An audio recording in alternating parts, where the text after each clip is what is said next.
इतनी बातें होने के बाद हमारे हिस्से में कुछ बचा ही नहीं, और क्या जुर्म है पता ही नहीं। कृष्ण बिहारी नूर साहब को याद करते हुए और अकील अहमद साहब से कई बार उर्दू के सेमिनार में सर्टिफिकेट लेने का मौका मिला है। और जफरुद्दीन जिया साहब के बारे में क्या कहें, हमारे शायरी के प्रथम गुरु हैं। 7वीं क्लास में जब मैं पढ़ता था तो इनसे उर्दू सीखने जाता था। और आज हमारी डिग्री है कि 18,000 गज़लों से ऊपर की गज़ल हम लिख रहे हैं। तो अपने प्रथम गुरु को क्या ही कह सकते हैं कि सिफाले दिल पर फिर शबनम बिखरे, बामे मौसम से गर्मी गम उतरे। और अपने गज़ल की चंद पंक्तियों से आपका ध्यान आकृष्ट कराना चाहूँगा। मुस्कुराते फूल जैसा प्यार उनको भेज दो, डबडबाए आंसुओं की धार उनको भेज दो। सो गए जो मौन होकर मौन की आगोश में, सो गए जो मौन होकर मौन की आगोश में।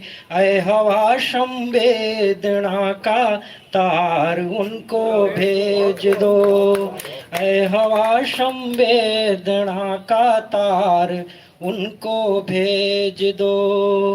चांद सूरज आसमां पानी हवा जिंदा रहे, आदमी आबाद हो चाहत वफा जिंदा रहे।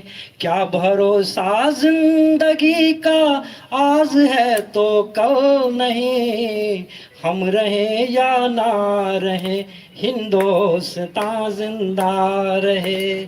कि हम रहे या ना रहे हिंदुस्तान जिंदा रहे। बात वाजिब हो अगर कहने की कोशिश कीजिए, रोशनी कम हो अगर जलने की कोशिश कीजिए।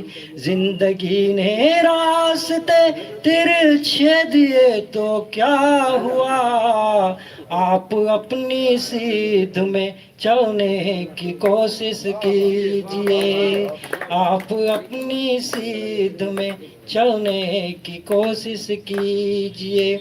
और एक गजल के चंद अशार और देखें। जुबां खामोश है तो है नजर से बात करने दो, जुबां खामोश है तो है नजर से बात करने दो। इधर बंदिश अगर है तो उधर से बात करने दो। कहाँ मंजिल मुकर्रर है सफर से बात करने दो। यही अल्लाह की मिट्टी, यही भगवान की मिट्टी, बहुत अनमोल हीरा है ये हिंदुस्तान की मिट्टी। बहुत बहुत शुक्रिया। चलिए धन्यवाद। हमारे सागर आनंद जी, इनके प्रथम गुरु जिया साहब भी थे जैसा इन्होंने बताया, और गजल की दुनिया के बेताज बादशाह हैं। 18,000 गजल तो लिख चुके हैं, आगे इनका क्रम जारी है। तो इनके लिए श्रद्धांजलि व्यक्त किया जा रहा था।